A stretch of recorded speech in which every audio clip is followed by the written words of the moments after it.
and saddest times of a Doctor Who's fan's life, when you were fans back in the 80s, is the fact that the 90s happened and we got one movie. But other than that, it was pretty barren unless you were playing on AOL with everyone else, which I was. I was one of the renegades. What's that? And the books. There were some books. But beyond all of these amazing things, we actually got audio adventures. We got to hear the doctors get together in ways they never could before and have adventures. What's that? Big Finish. Yes, Big Finish. That's right. Big Finish.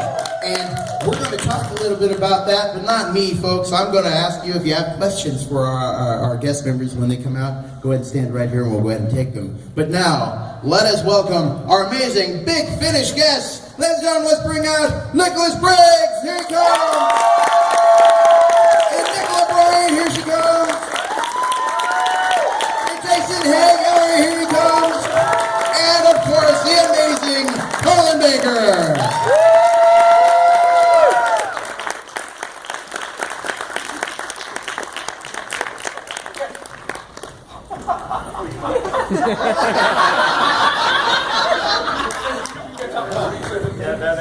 That's what I'm thinking. Hello. What a nice man that Nicholas Briggs is, to let me have a nice chair that I can sit in without pain. Thank you. Are we going to hear you in Tweety, Nicola? Is that the? Sorry? We're going to hear you in By Arnold Sound. Oh, I can see the Pixie. Yes. Teetering and tottering. Yes, these boots lend that. But I'll tell you what, if you have questions about the Big Finish product, and I have some of my own because I'm a big fan, and I'm glad to have such amazing talent from that particular genre and venue. So I'll get started. Unless you guys have something you'd like to say about the Big Finish audios before we get started. Buy them. Yes.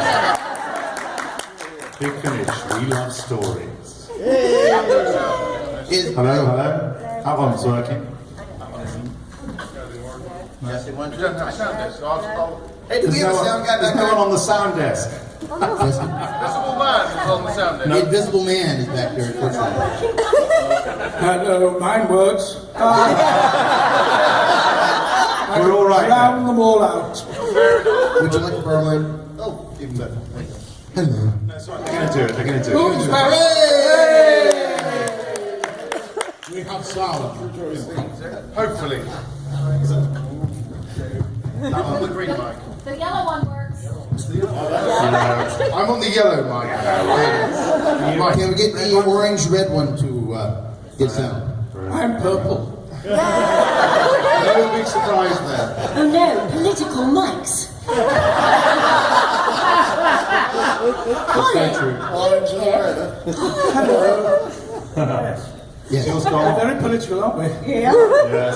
Something like mine. You can swap, slightly better. Is this a panel or some kind of deranged night? Remember that thing about parallel universes? I want to start things off. Yes, by please saying, do. I don't like the name Big Finish because I hope it's never going to finish. Bravo. Well, as people may know, we've just had our license extended by 5 years. I'm afraid you're stuck with us to 2020. Yeah. So, that'll suit me out. nice to them. No, it won't. Send you the blue. It's fantastic. Now, Jason, I understand, are you one of the owners as well? Or are you just He is the owner. the owner? The owner. All in capital. How did Big Finish come about? How did it come into being? Funny enough, I was just discussing this with Colin. In 1995, I set up a holding company for a project with Sci-Fi Channel, and I was looking for a name, and the name came from a series called Press Gang, which was written by Steve Moffat. If you've never seen Press Gang, all the episodes are available on YouTube. Very naughty, but there we go. And it is actually worth seeing. It's a brilliant series if you like Steve Moffat's work. Having decided that I was going to name the production company after an episode of Press Gang, I went through it. There was Page One Productions, because Page One was the first episode. Page One Productions, I thought, brilliant name, someone already had it, so I had to move on. I then looked at Rock Solid Productions, I thought that was a good, solid name. We got the logo back, and I looked at it, I thought that just looks like porn. I ended up with Big Finish, which looks even more like porn. Sorry, for the children involved, that's the little pink things like shrimp. Prawns, yes. They look like prawns. I think you might regret what you just said as well, Nicola. Shrimp! Sorry. Shrimp. Okay, so for the children, yes, Big Finish came along. Moving on. And we started off by doing The Adventures of Bernie Summerfield, because we went in to talk to the BBC about doing Doctor Who. At the time, it was just after the movie had been done, and they were still considering what they were going to do with it. So we went off and did Bernie Summerfield and came back and showed them what we've been doing with Benny. And they said, oh, this is rather good. And they agreed to let us have a license. And by the end of this license, that would have been, well, they gave us a license, and that would be 22 years by the time we get to the end of this license. Hopefully, though, it'll be renewed way before then. Always try and get it renewed nice and early, so that Nick doesn't have a heart attack. Yeah. While worrying about where his next meal's coming from. Exactly. And we have to plan, you see. It's difficult to plan ahead. Well, one of the things which came up yesterday when we were talking is that people probably don't realise. They think we get in the studio, we record it and put it out. The reality is the production process is about a year for every production. Now, obviously, they're rolling at the same time, and we produce about 140 releases a year. But the process itself takes a very long time. Nick, would you like to discuss the process slightly? It was too much of a gift. I'll discuss it slightly. Yeah. In other words, don't take loads of time by explaining what happens. Oh, right. Well, someone writes some stuff, and we record some stuff, and then edit some stuff. What does happen?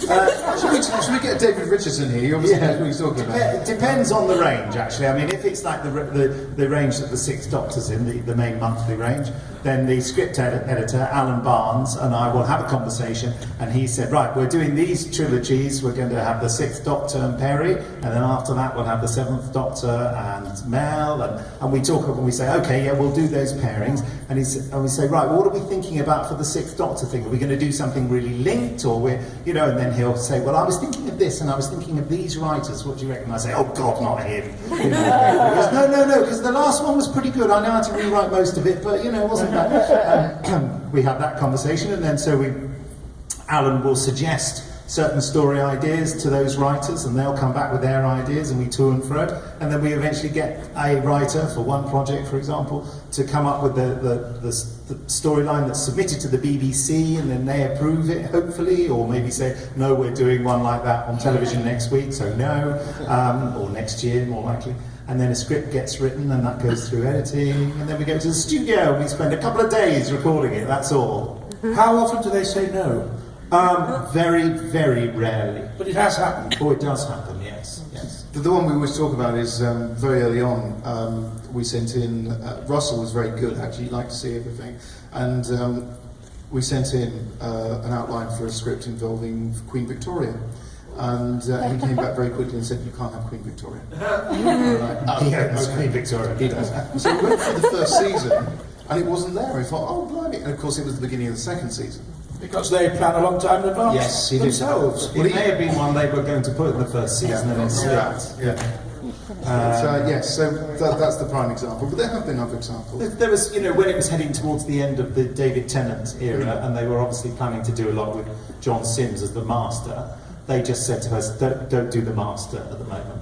They're quite vague about it. They don't want to give us details. And sometimes, you can say to them when they say don't do that, and you say, well, why? What's the problem area? And so, for example, at one time, the person concerned got very pedantic and said, well, you can't. I was writing a story for Tom Baker called what's it called? The Oceans of Life. And he said, no, you can't do that because it's got water in it, and we're doing a story with water in it. I thought, goodness, I hope I'm not doing one with air in it. We're now down to not doing the same elements as you. This one's got the TARDIS in too, is that a problem?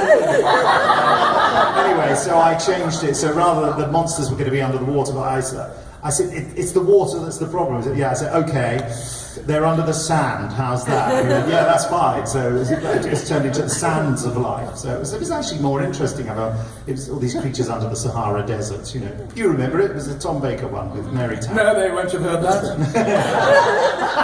What's the name of this panel?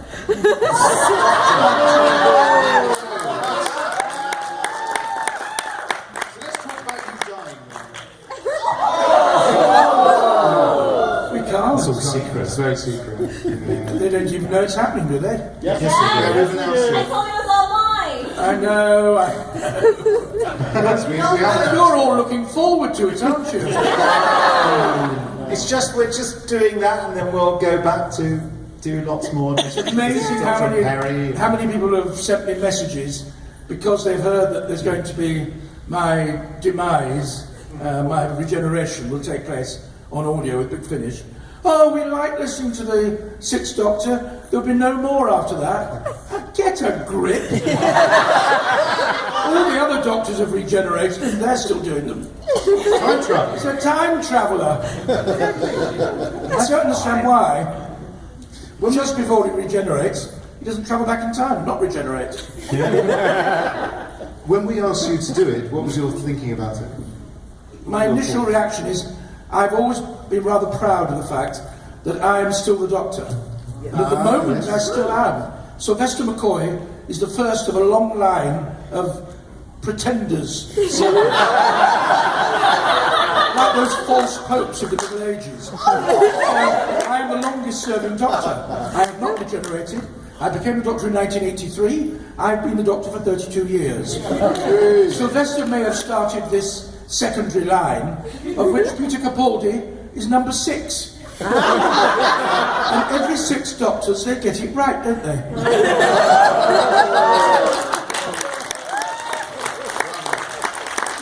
Well, he's grumpy, he's arrogant, he's quite hard to like. He's stealing your thunder.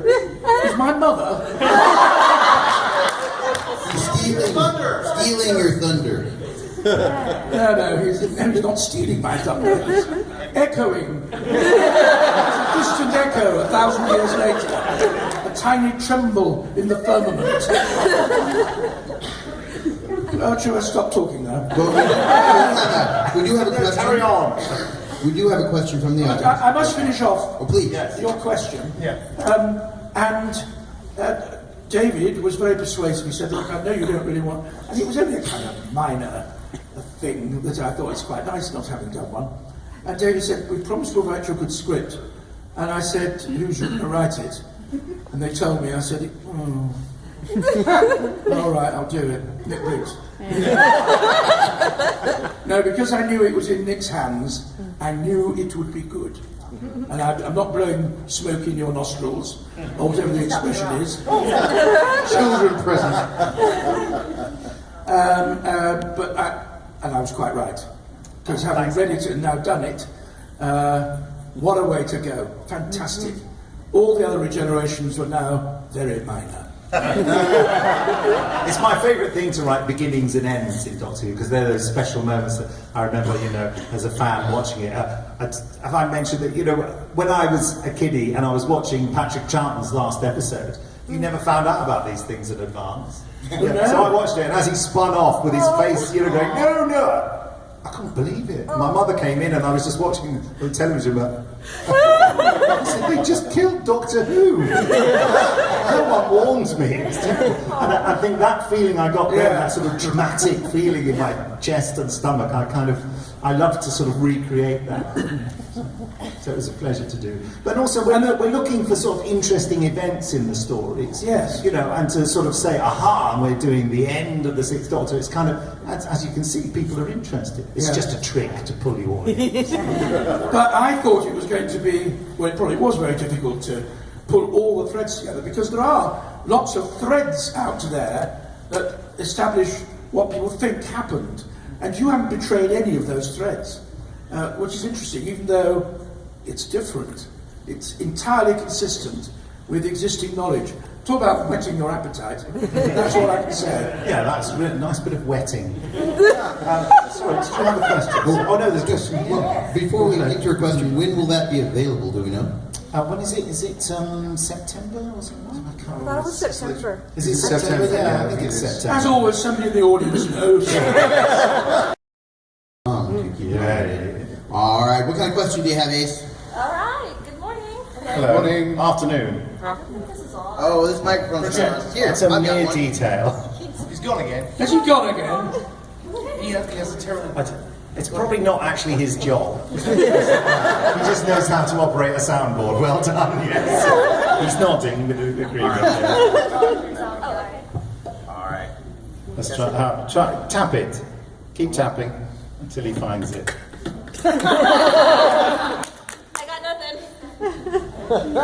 It's not color coordinated. They don't know how to turn it on. I can, yeah. He said I could hear it, but you're right here. She said.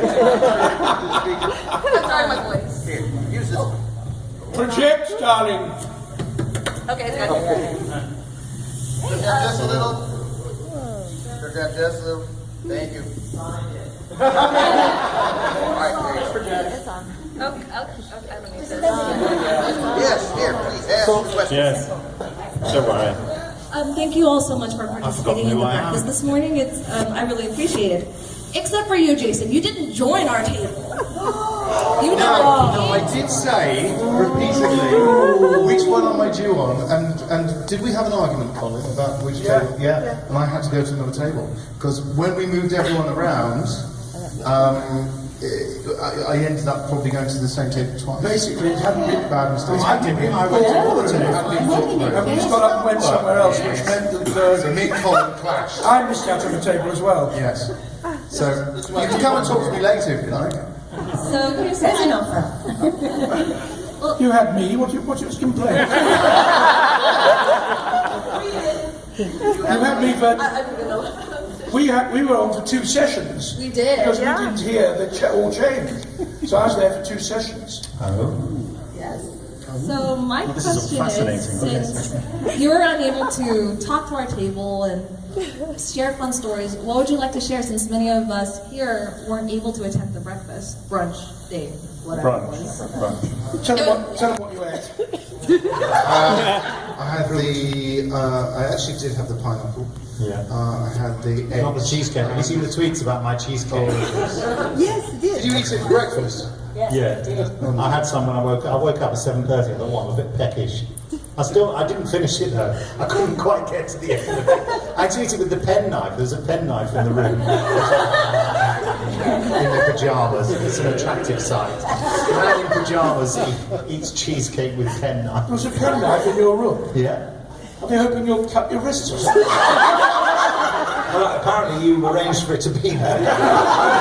With love from Colin. Yeah. See what you can do with this. It was a corkscrew and it happened to have a penknife on it. Okay. Oh, makes sense. I know what I'm saying, yeah. I don't. Anyway, back to you, Jason. Yes. I don't think there's much I can say, really. Apart from Nick and I, actually, we had a couple of people. We had conversations about the new Doctor Who experience and Peter Capaldi's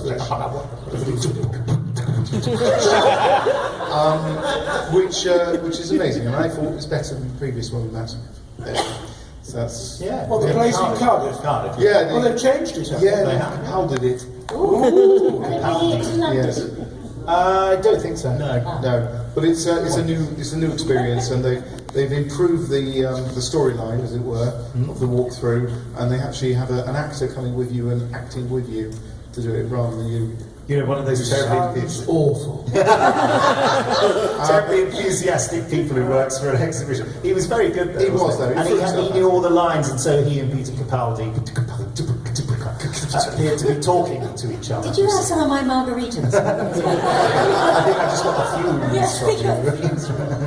Because I enjoyed the experience, and I took the kids, and they were really nice, and we went round with everyone, and I got to the end of it, and I went, that's brilliant, nobody recognised me. I got through and enjoyed it with the kids, they weren't embarrassed, we had a wonderful time, and then I went home and checked Twitter, and there were like 59 messages saying, we just did the Doctor Who experience with Peri!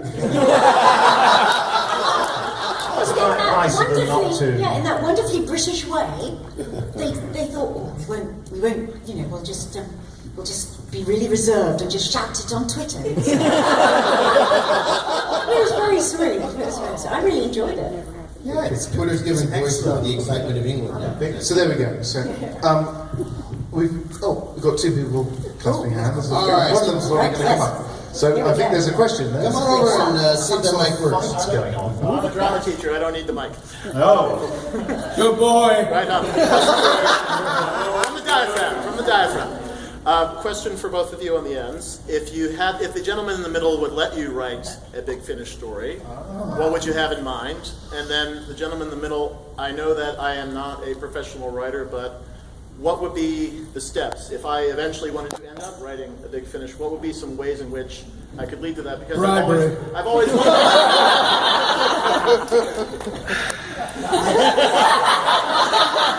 got 10. I'm pretty cheap. That's more than most of the writers get.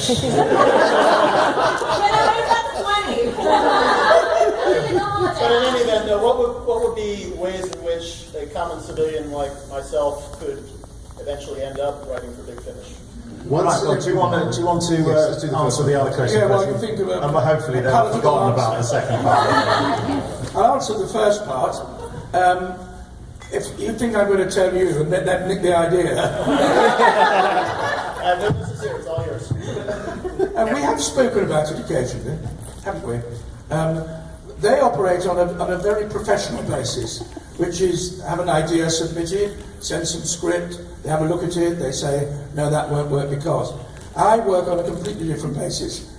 If ever I do it, I will write the whole thing and I'll send it to Nick, who will have to be polite because it's me, who will either say, oh, that is entirely wonderful, but you know, I think we'll leave it for a year or two. They're not ready for that wonderful script of yours. Or he'll be brave and say, can you change it completely? And I'll say no, and never speak to him again. That is the problem, of course. That's the flow chart, isn't it? No, never speak to you again. No. I'll help you adapt Age of Chaos. Yeah. There's Bribery for you. Well, Age of Chaos goes against what were they called? The Vicar of Dibley? No. What's it called? What was the one with you on? Whatever it Give me was. some more words. What was the one? I don't know which What one. with you in it and what happened to you? Me? Not you, her. I've got cross eyes. What's the one? Not called the Vicar of Dibley, it's called The Widow of Dibley. The Widow's Assassin. That's the one. The Vicar of Dibley. One of the words was correct. The.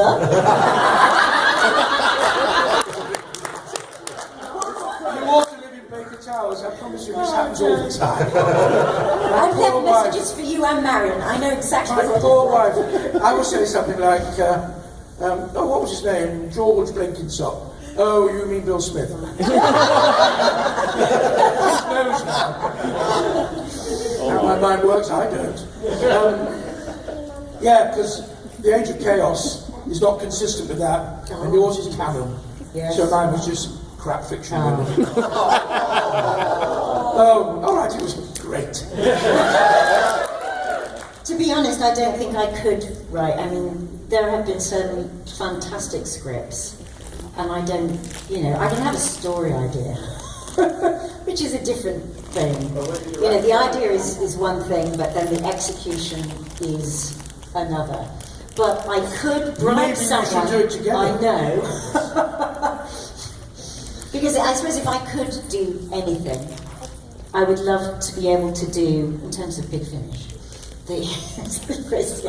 not the triple lift trapeze vault. No. I would love to do all the different, I don't know how many there are, but maybe the 6 or 7 different Peris that come out of the Peri and the Piscon paradox, and what the other ones, some things have been touched on, but I can't imagine writing them all. someone else. Yes, I exactly. bet you know somebody who could though. And Mike knows someone. I'll have to check my contacts list. Yes. But because people ask me about that, and so therefore I think, well, okay, they're interested. They liked the two Peris.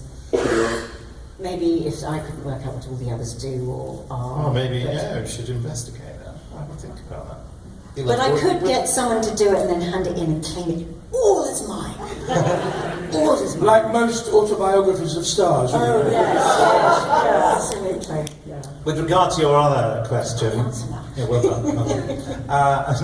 We had this all along, which is that we are committed to having another writer's opportunity, where we give you a limited amount of time for people to write in with an idea and a sample of script.